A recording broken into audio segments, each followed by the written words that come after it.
It really seems to me, though, as Barcelona did finally find their groove all the way from the build up through the midfield. The only thing that we should really be working on is our finishing. And it seems to me as Xavi is already putting things into place for the PSG game, the tactics you're seeing it starting to come through. And we're going to look at all of the tactics against Las Palmas. But as always, guys, before we get into all of that, please do subscribe to the channel. Let's continue to make this channel grow. Share, like, comment, and subscribe to the channel. Let's get right into the video. When Barcelona looked to build up from the back, Munir actually came from an angle trying to press Ter Stegen, which means the pass to Kubarsi could not happen. And then Las Palmas looked to push up high to close down all the immediate options from Barcelona.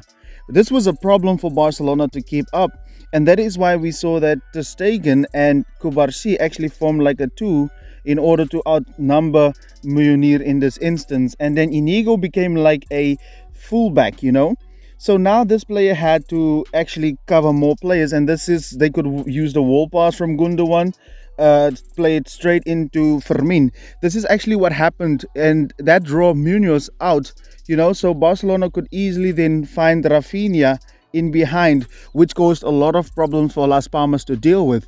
And this is what I've been talking about, guys. Against PSG, we need to maybe use this back four to outnumber PSG, right? And we are still with the movement that we're seeing now from the guys.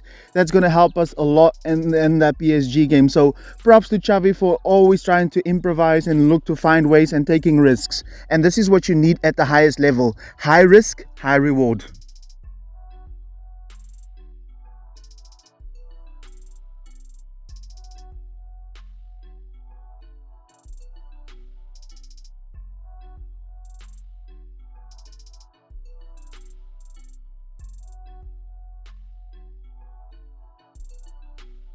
Now, because of this back four, that kind of forced Las Palmas into a kind of like 4-4-2 situation to be able to cover everything that Barcelona was throwing around for them, because they still try to press from an angle. And that didn't really work against Barcelona because of this back four, right? And now you kind of like saw Barcelona trying to improvise, and we never saw a double pivot from Barca. They will never static like we normally expect them to be, right? And this 4-4-2 actually did stop the progression of Barcelona a little bit, but because they were trying to press high, that actually did bring out their back line as well against Barca. And we did see that Kubarsi wasn't scared to play that long ball. I love this kid so much.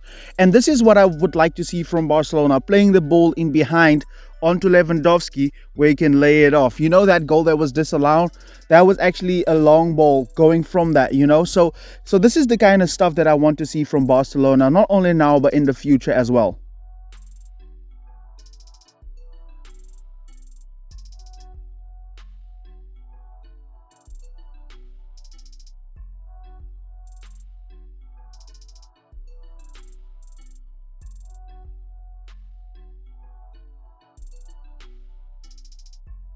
Another great thing that I saw from build up is that pass that when they are actually like really covered, you would see this pass around to Joao Cancelo, or he would get the ball straight from Ter Stegen, and this would draw this play out, of course, and then they would play the ball around.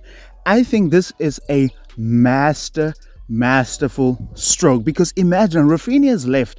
So this is going to be like a left back be on the left side. But all you need from Rafinha in this instance is, of course, to be very precise in who he picks out with his crosses, right? So that is an absolute masterful stroke, because if you think about it, if you play this ball and this is maybe a Joao Felix or a Joao of a Ferran Torres, then that would not be so effective, right? So now you have Rafinha, and imagine if Cancelo can play the ball in here, not only can Rafinha then cross the ball as well, but Rafinha can take a shot because of that left boot of him, right? And this is the thing, because if a Ferran Torres or a Joao Felix, if they receive the ball in the half space, then they would have to cut inside and then get the ball. So guys, we need this against PSG. We need Rafinha on the left wing, right? Not only for him playing in the half space, but also for him to be out on that wing and receive these kind of balls. And remember, that's the right wing, so Hakimi will not be in that instance over there, right? And also, if that right back is attacking, imagine what damage Rafinha would be doing in that position right there. So this is also a master stroke from Xavi.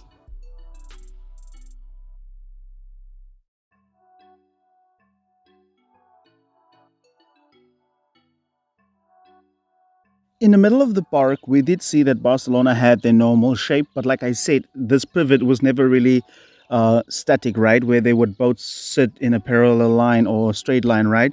It would either be Gundogan or it either be would be Sergi Roberto. Sergio Roberto was very movable. He went into that centre back space, allowing Inigo to go forward, or he would even become like the left back out wide, and then Gundogan would shift. Then you would see now you had these triangles on either side of the pitch, right? So was very positional from Barcelona in this game. Las Palmas held their own against this team, but for the most part, Barcelona was in control of everything, right? And then over on this left side, you did see that Lewandowski and Rafinha did go there. Rafinha would go through here, and then Lewandowski can easily then just receive the ball in that space right there. But what I liked about this, Barcelona actually took a page out of Real Madrid's book, right?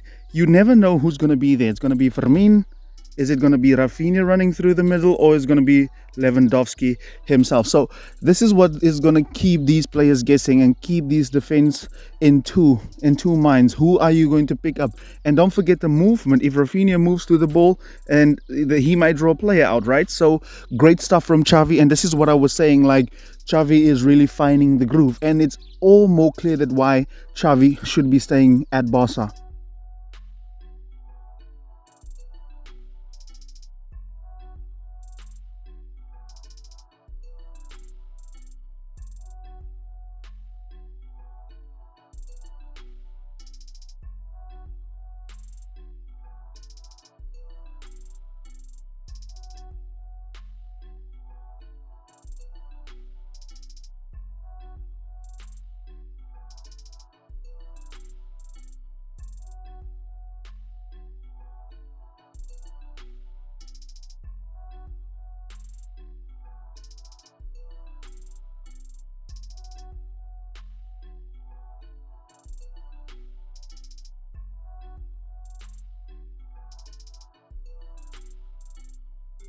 To be honest, when the red card happened, Barcelona kind of lost its shape, right? And we did see that Las Palmas actually started defending very narrow in a 4-4-1, you know, or sometimes you would see this one of the pivots actually drop into the back line.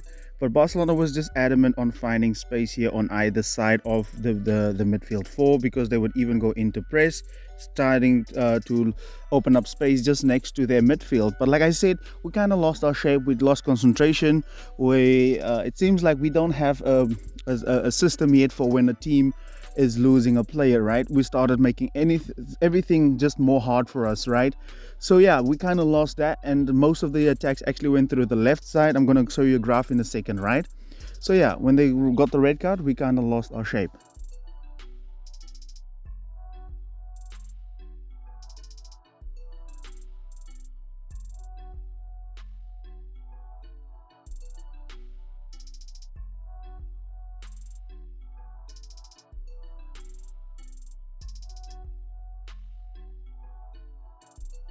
It seems like I'm gonna have to do a part two on this video, because there's so much tactics, especially in the second half as well, that went on, stuff that changed, right? But as always, guys, please don't forget to subscribe to the channel. It's gonna help us a lot to get the family to grow.